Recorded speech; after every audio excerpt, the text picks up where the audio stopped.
अहमदाबाद विमान हादसे को 8 दिन आज पूरे हो चुके हैं, लेकिन अभी भी कई सारे ऐसे परिजन हैं, जिनको शव अभी तक नहीं मिले हैं। उनमें से एक हैं जो विमान हादसा हुआ और उस हॉस्टल के मेस में खाना बनाने वाले 53 साल की सरलाबेन और उनकी पोती 2 साल की आद्या, ये दोनों ही उस हादसे का शिकार हो गए।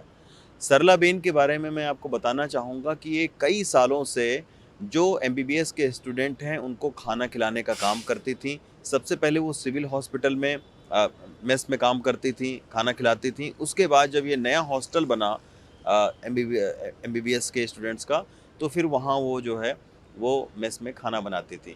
उस वक़्त उनके बेटे और बहू भी थी, लेकिन वो लोग टिफ़िन बाँटने के लिए बाहर चले गए थे और अपनी बिटिया को सरलाबेन के पास में छोड़ गए।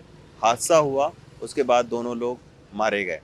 आज डीएनए का मिलान हुआ है और अब ये पूरा परिवार आप देखिए कि सरलाबेन के शव को लेने के लिए आया हुआ है। डीएनए का मिलान हो चुका है और इसके बाद जैसे ही शव मिलेगा तो फिर उनके अंतिम संस्कार की प्रक्रिया पूरी की जाएगी।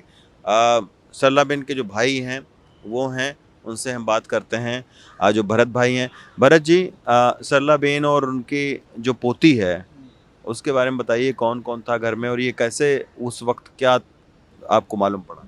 अभी हमारा एक भांजा है और भांजे की पत्नी, उनका एक छोटा लड़का और जो सरला बहन और जो हमारी भतीजी, जो अभी ये मैक्स में ये हादसे में बॉडी उनकी आज हमें मिल रही है। वो कई सालों से यहीं सिविल में काम कर रहे थे। जैसे हमारी सिस्टर को यहाँ पे शादी करके यहाँ पे आए, फिर उन्होंने यहाँ सिविल में जो मैक्स का काम है, रसोई का काम है, वो तब से यहीं काम कर रहे थे। और भांजा और बहू दोनों सब टिफ़िन लेके टिफ़िन देना देना सब हॉस्पिटलों में उनका काम था। हर रोज़ की तरह अपनी भतीजी यानी छोटी बच्ची को भांजा छोड़ के उनकी मम्मी के पास वहाँ जहाँ काम करती है मैक्स में, हर रोज़ उनका पीरियड था। 1 बजे वो टिफ़िन लेके टिफ़िन देने के लिए हॉस्पिटल में जाती, फिर टिफ़िन दे के वापस आए, बच्ची को लेके घर पे जाते। ऐसा रोज़ का रूटीन था। वो 12 तारीख को भी कुछ ऐसा ही था। 1 बजे वो लोग निकले टिफ़िन लेके, बच्ची को वहाँ छोड़ा, छोड़ के टिफ़िन लेके यहीं 12 बेड का हॉस्पिटल है, वहीं वो लोग ये पीछे ही है, वहीं टिफ़िन दे रहे थे और ये हादसा हुआ। औ थोड़ी-सी राहत की बात ये रही कि पूरा परिवार नहीं था मेस के हाँ, अंदर। हाँ। हाँ, वही एक बहुत बड़ा भगवान का शुक्र मानते हैं कि तभी हमारा भांजा भी वहीं होता, भांजे का छोटा लड़का भी वहीं होता और पत्नी भी वहीं होती, पूरा परिवार वहाँ था। लेकिन जैसे भगवान ने कुछ अच्छा सोचा होगा कि उनको टिफ़िन देने छोड़ दिया, वरना जो 10-15 मिनट ज़्यादा रुकते वहाँ पे। और जो छोटा बच्चा भांजे का छोटा बच्चा जो बचा है, वो बच्ची का भाई, वो तो नीचे से ही निकला है। अच्छा। नीचे से ही निकला है कि जब ये फ्लाइट नीचे गिरी, तो वो नीचे खा के नीचे गया हुआ था। भांजे का भतीजा भी वहीं था, अच्छा। लेकिन वो निकल गया। तो ये भगवान का शुक्र मानते हैं कि चलो हादसे में हमारा कुछ तो बचा, वरना परेशान हो गए। करीबन समझो 1 हफ्ते से तो हम वही सोच रहे थे कि अभी ऐसा कुछ हुआ नहीं। हम हर हॉस्पिटल में ढूंढ रहे थे कि यहाँ मिल जाए, यहाँ मिल जाए।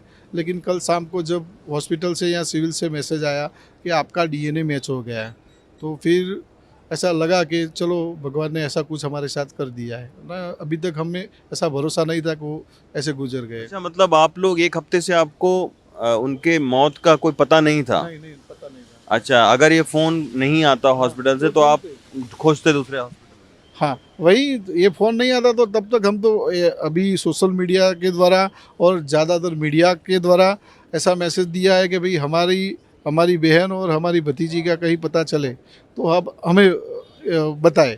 क्योंकि कहीं यहाँ इतना बड़ा हादसा था, कई बार कई हॉस्पिटलों में बाहर भी ले गए हैं लोगों को। यहाँ से जैसे जिसको सेवा में काम किया, ऐसे सब बाहर लेके गए, तो कहीं हमें ऐसा पता चला कि बाहर कोई हॉस्पिटल में ले गए। तो हमने पूरी अहमदाबाद की जितनी भी हॉस्पिटल है सब ढूंढी, लेकिन कहीं मिले नहीं। फिर मीडिया का सहारा लिया और मीडिया द्वारा मैसेज भेजा कि हमारी बहन और भतीजी गायब है, उसका कुछ पता मिले। तो हमें तो हॉस्पिटल ने कल शाम को फ़ोन करके हमें बताया कि आपका डीएनए जो लिया गया हुआ था हमारे भांजे का, वो उनके साथ मैच हो गया है। तो ये देखिए तमाम सारी दुख की कड़ियाँ हैं। इस हादसे ने बहुत सारा ऐसा दर्द कई परिवारों को दे दिया कि वो इस ज़िंदगी में तो नहीं उसको भूल सकते हैं। लेकिन ऐसे कई सारे और परिवार हैं जो अभी भी अपनों के शव का इंतज़ार करते हुए इस कैंपस में आपको दिख जाएंगे। अहमदाबाद से पवन तिवारी के साथ रवीश रंजन शुक्ला, एनडीटीवी इंडिया।